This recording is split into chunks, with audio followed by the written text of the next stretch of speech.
آج کا نوجوان جس کو کچھ تھوڑی سی اس جدید نفسیات کے ساتھ کوئی ملازمت ہو جائے، وہ گویا کہ ہر انسان کو بالکل ننگا دیکھتا ہے. قیس تصویر کے پردے میں بھی اریاں نکلا، انسان میں کچھ ہے ہی نہیں، یہ ساری اوپر کی باتیں ہیں، لیپ پوت ہے، کوئی خیر نہیں، کوئی اونچا ارادہ نہیں، کوئی اعلیٰ عزم نہیں، کچھ نہیں. انسان گندگی کی پوٹ، ذلازت کا کیڑا ہے، اس کے سوا کچھ نہیں. یہ تاثر ہے جس کی نفی کی جا رہی ہے. لقد خلقنا الانسان فی احسن تقویم. نہیں، انسان کی اصل حقیقت یہ نہیں. چاہے اکثریت انسانوں کی اسی سطح پر زندگی گزار رہی ہو، لیکن حقیقت میں انسان یہ صرف پستی اور صرف گندگی کی پوٹ نہیں ہے. ہم نے انسان کو بہترین احسن تقویم پر پیدا کیا ہے. اب سوال یہ اس کا ثبوت کیا ہے؟ سننے والا ثبوت مانگے گا نا. ثبوت میں پیش کیے جا رہے ہیں نسل انسانی کے 4 گلہائے سرسبد. ذرا غور کرو نوح کے بارے میں علیہ الصلوۃ والسلام، اس کی استقامت، اس کا صبر، اس کی عزیمت، اس کی جد و جہد، اس کا تصور کرو. کیا یہ کوئی پست انسان کا کردار ہے؟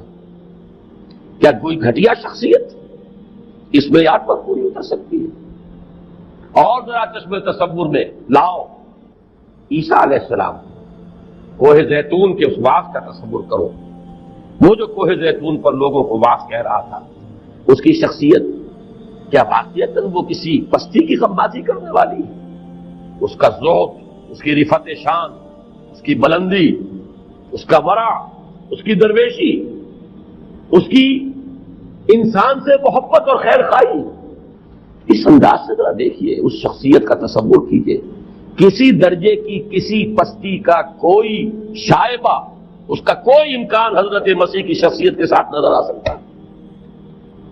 اور دیکھو، تصور کرو، طور سینین، مراد یہاں اصل میں یہ جگہ نہیں، بلکہ یہاں جو عظیم شخصیت، یہ اولو العزم پیغمبر، اولو العزم من الرسل، نوح اور موسیٰ اور عیسیٰ اور محمد صلی اللہ علیہ وسلم علیہ السلام، ان کی شخصیتوں کو پیش کیا جا رہا اس ثبوت میں کہ انسان بہت بلند ہے. یہ بھی تو انسان ہے نا، یہ بھی تو کسی عورت ہی کے بطن سے ان کی ولادت ہوئی تھی، یہ بھی تو کسی انسان ہی کے نطفے سے پیدا ہوئے ہیں. موسیٰ ہے، وہ بھی انسانوں کی اولاد ہے. عیسیٰ بھی حضرت مریم ہی کے بطن سے تولد ہوئے ہیں. محمد رسول اللہ ہے تو عبداللہ اور آمنہ کے بیٹے ہیں، آخر عبد المطلب کے پودے ہیں. انسان اگر صرف گندگی ہی گندگی ہو تو یہ کہاں سے آ گئے؟ ان کی عظمت ثبوت ہے، یہ برہان قاطع ہے، ان کا وجود ثبوت ہے کہ انسان لقد خلقنا الانسان فی احسن تقویم. اور اے مکے والو، وہذا البلد الامین، انسانیت کا ایک نہایت اونچا مرقع تمہاری نگاہوں کے سامنے موجود ہے. کیا محمد کو دیکھ کر بھی کہو گے کہ انسان صرف پستی ہی کا نام ہے؟ صلی اللہ علیہ وسلم وہ جو سورہ نور میں فرمایا وَإِنَّكَ لَعَلَىٰ خُلُقٍ عَظِيمٍ، اے محمد آپ تو صلی اللہ علیہ وسلم بڑے اعلیٰ بلندی پر فائز ہے اخلاق حسنہ. تم ہی الصادق الامین کہتے ہو انہیں، تم ہی ان کے قدموں تلے اپنی نگاہیں بچھاتے ہو، تم ہی ان سے محبت کرتے ہو. تو معلوم یہ ہوا لقد خلقنا الانسان فی احسن تقویم، یقیناً انسان کو ہم نے پیدا کیا بہترین ساخت پر، بہترین حساب پر، بلند ترین مقام پر. البتہ اب اگلی بات آئی ثم رددناہ اسفل سافلین، پھر ہم نے لوٹا دیا اسے، گرا دیا اس کو نچلوں میں سب سے نچلا. والتین والزیتون وطور سینین وہذا البلد الامین. شاہد ہے نوح کی شخصیت، اور شاہد ہے عیسیٰ کی شخصیت، اور گواہ ہے موسیٰ کی عظمت، اور گواہ ہے اخلاق محمدی جو اس شہر میں جس کا نمونہ موجود ہے. یقیناً ہم نے انسان کو بنایا بہترین انسان. لقد خلقنا الانسان فی احسن تقویم. مقسم بہ، مقسم علیہ کا مقام یہاں معاملہ مکمل ہو گیا. البتہ مضمون آگے چل رہا ہے، یہ بھی حقیقت ہے کہ ثم رددناہ اسفل سافلین، پھر ہم نے اسے گرا دیا، لوٹا دیا نچلوں میں سب سے نیچے. اس کے معنی کیا ہے؟ آج جب سوچ رہا تھا تو ایک تشبیہ ذہن میں آئی. اصل میں ان دو آیتوں کو بھی نہیں سمجھ سکتا انسان جب تک یہ نہ جانے کہ انسان کی شخصیت مرکب ہے. اس کی شخصیت کا ایک پہلو وہ ہے جس کے اعتبار سے یہ بلند ترین ہے، اس لیے کہ اسی انسان میں سے ایک انسان محمد عربی ہے صلی اللہ علیہ وسلم، جو بعد از خدا بزرگ کوئی قصہ مختصر، کوئی اختلاف نہیں ہو سکتا. لہذا بلند ترین مقام بھی اس انسان کا ہے. وہ اس کی شخصیت کے ایک پہلو سے ہے، وہ روحانی پہلو سے ہے. وہ جو پہلے بنائے گئے تھے جنود مجندہ، اس کے اعتبار سے انسان بلند ترین ہے. لیکن اس حیوانی وجود کے اعتبار سے انسان نچلوں میں سب سے نیچے ہے.